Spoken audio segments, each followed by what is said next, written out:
আসসালামু আলাইকুম রহমতুল্লাহ ওয়া বারাকাতুহু। দর্শক, আজকে আপনাদের মাঝে একটি হাই কোয়ালিটি সম্পূর্ণ সুডার কোম্পানির ইনভার্টার মেরামত করার জন্য নিয়ে আসছে আমার দোকানে। নওগাঁ থেকে নিয়ে আসছেন আমার সার্ভিস সেন্টারে। তো ইনভার্টারটা দেখে আমার কাছে অনেক শক্তিশালী মনে হলো, তাই আপনাদের সামনে ভিডিওটি তুলে ধরছি। এরকম ইনভার্টার প্রত্যেক দিন আমার দোকানে কিন্তু আসে, কিন্তু এতটা শক্তিশালী ইনভার্টার এর আগে আমার দোকানে আসেনি সার্ভিস করার জন্য। তাই ভাবলাম আপনাদের মাঝে এই ইনভার্টারের ভিডিওটি তুলে ধরি, এটা কতটা শক্তিশালী এই বিষয়টা আপনাদের মাঝে তুলে ধরব। তো এই ভিডিওর মাধ্যমে আপনারা জানতে পারবেন কতটা শক্তিশালী। তো এই ইনভার্টার কিন্তু সোলার সিস্টেম আছে, এটাতে কিন্তু এমপিপিটি চার্জিং সিস্টেম আছে। এমপিপিটি চার্জিং সিস্টেমটা কিভাবে কাজ করেছে, কিভাবে তৈরি করেছে, এই বিষয়টা তুলে ধরব। তো এখানে দেখতে পাচ্ছেন একটা কয়েল, এই মসফেট, এমনকি এই পাশে দুইটা মসফেটের মতো দেখতে এই দুইটা ডায়োড ব্যবহার করেছে, এমনকি এই ফিল্টারিংটা ব্যবহার করেছে। এই কয়েকটা সাহায্যেই এমপিপিটি চার্জিং সিস্টেমটা তৈরি করেছে এই ইনভার্টার কোম্পানি। তো এটার কি প্রবলেম এই বিষয়টাতে আমরা পরে যাব, এটার কোয়ালিটি সম্পর্কে কিছুটা আলোচনা করি। তো এটা হলো ডিসি 12 ভোল্ট থেকে 400 ভোল্ট তৈরি করে যে মসফেটগুলো দিয়ে, সেই মসফেট ব্যবহার করা আছে 6টি, যেটাকে আমরা বলি ডিসি সাইডের মসফেট। ইনভার্টারের প্রথমেই 12 ভোল্ট থেকে এই মসফেট, এমনকি এই পাশে যে হলুদ কালার চপার দেখতে পাচ্ছেন, এই চপারের সাহায্যে 400 ভোল্ট তৈরি করে এই ক্যাপাসিটারের কাছে আসে।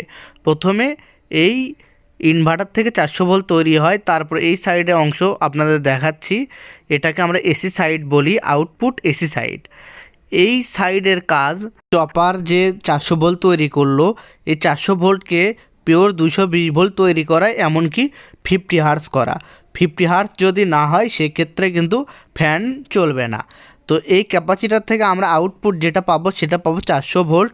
এই 400 ভোল্টকেই কনভার্ট করে এসি সাইডের মসফেট, আর এটা হলো ডিসি সাইডের মসফেট যেখানে আমি হাত দিয়ে রেখেছি। তো আবারও আপনাদের আমি দেখাবো এসি সাইডের মসফেটের কাজগুলো কি। তো আমি ইতিমধ্যে ইনভার্টারের লাইনটা সংযোগ করেছি, করার পর এখানে লেখা আসছে 12 ভোল্ট, 12.3 ভোল্ট। তো আমরা যেহেতু এসি সাইডের কাজ করব, এসি সাইডের বেশ কিছু পার্টস নষ্ট। তো এই যে এখানে দেখতে পাচ্ছেন রেজিস্টর, ডায়োড, এই পার্টসগুলো কিন্তু নষ্ট আছে, আমরা অ্যানালগ মিটারের সাহায্যে দেখেছি।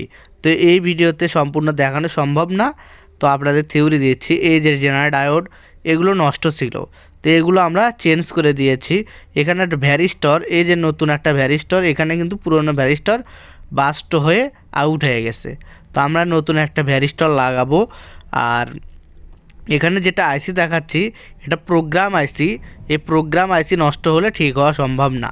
আর এটা টিএলপি 250 সাইন ওয়েভ আইপিএসে ব্যবহার হয়, আর এটা হলো অটোকাটের আইসি।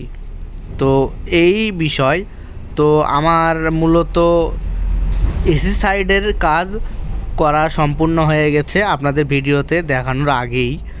তো এখানে যে মসফেটগুলো দেখতে পাচ্ছেন, এই মসফেটগুলো আমরা লাগাবো। তো এটাতে কিন্তু যে মসফেট দেখতে পাচ্ছেন এটা বড় সাইজ, এই মসফেটগুলো এক একটার দাম 350 টাকা পিস। তো এই মসফেটগুলো লাগানোর আগে এই এসি সাইডে প্রত্যেক ভিডিও বা ডিসি সাইডে যে মসফেটের গোড়ায় যে ছোটো পার্টসগুলো থাকে, এই পার্টসের মাপগুলো সঠিক আছে কি না, তারপর বাইসিং ভোল্টেজ ক্লিয়ার আছে কি না, এই বিষয়গুলো দেখেই কিন্তু মসফেট লাগাতে হবে। তা না হলে কিন্তু মসফেট লাগানো মাত্রই কেটে যাবে, যত দামি মসফেটই হোক। এক একটা মসফেটের দাম যদি 350 টাকা হয়, তো বুঝতেই পারতেছেন যে কত টাকা আপনার লস হবে। সেই জন্য মসফেটের গোড়ায় ছোটো পার্টসগুলো চেক করে দেখবেন, এমনকি গেট সিগন্যাল বা গেট ভোল্টেজ যাই যেটা বলেন সেটা সঠিক আছে কি না সেটা দেখে কাজ করবেন। তো এই ইনভার্টারের কিন্তু গেট ভোল্টেজের রেজিস্টারগুলো খারাপ ছিল, এমনকি জেনারেটর খারাপ ছিল, এগুলো পাল্টিয়ে আমি ইনভার্টারটা মেরামত সম্পূর্ণ করেছি। তো ইনভার্টার চালু হয়ে গেছে।